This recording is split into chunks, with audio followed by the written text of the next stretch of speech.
Hello everyone, welcome to keep learning by Swapnil.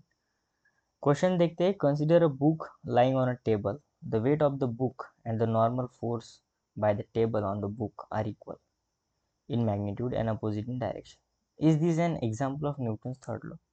आइए देखते हैं। मान लेते एक टेबल है कुछ इस प्रकार, ठीक है, और उसके ऊपर एक बुक रखी है। अब होता क्या है, न्यूटन थर्ड लॉ जो है उसका बेसिक कॉन्सेप्ट यहाँ पे समझेंगे कि बुक के वजन के कारण एक नीचे की तरफ फोर्स आएगा mg,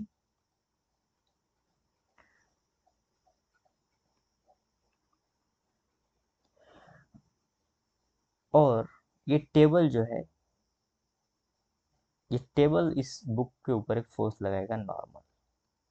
तो हमें लगता है कि ये नॉर्मल और m g, normal and m g जो फोर्स है वो एक्शन रिएक्शन पेयर है। तो ऐसा नहीं है, आर नॉट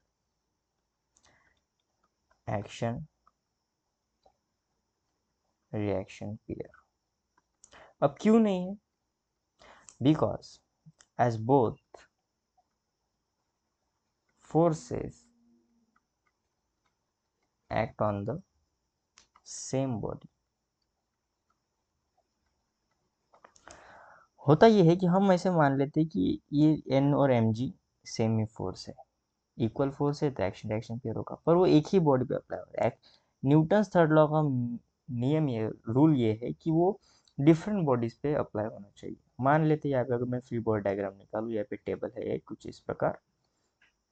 ये बुक जो है mg नीचे की तरफ फोर्स लगा रहा है, और जो ये टेबल एक्सपीरियंस कर रहा है ऊपर की तरफ नॉर्मल, ठीक है, तो ये इसका फोर्स हो जाएगा F, और ये एन जो है ये टेबल एक्सपीरियंस कर रहा है।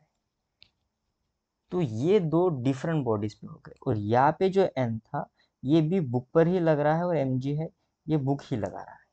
तो यहाँ पे जो फोर्स और एन है ये यहाँ पे एक्शन रिएक्शन पेयर हो जाएंगे, एक्शन रिएक्शन पेयर हो जाएंगे। सो आई होप आपको डिफरेंस समझ में आ गया होगा। वीडियो सोल्यूशन अच्छा लगा है तो लाइक कर दीजिए, चैनल को सब्सक्राइब कर दीजिए।